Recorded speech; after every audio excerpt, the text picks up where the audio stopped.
मैं कहता हूँ कि औरत को या बीवी को ज़िंदगी में कभी भी ऐसी स्टेज या ऐसे मुकाम के ऊपर ना लेके जाएं कि वो चुप हो जाए। क्योंकि जो औरत चुप हो जाती है ना, जिसको चुप रहना आ जाता है, जिसको खामोश होना आ जाता है, आप उस औरत का कुछ भी नहीं बिगाड़ सकते। दुनिया की कोई ताकत उसका, उस औरत का, उस लड़की का कुछ नहीं बिगाड़ सकती। जो चुप हो जाती है, जो खामोशी इख्तियार कर लेती है। तो इसीलिए कभी भी इनको ऐसे मुकाम पे मत लेके जाएं कि ये खामोश हो जाएं, वरना आप इनको सारी उम्र बुलवाते रहेंगे और ये बोलेंगी नहीं। बहुत ताकतवर होती है ऐसी औरत।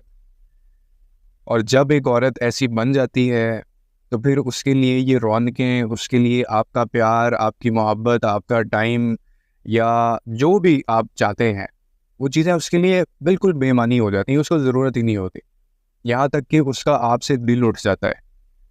और फिर हम ही लोग होते हैं, या हम में से ही कुछ लोग होते हैं जो कहते हैं कि यार, ये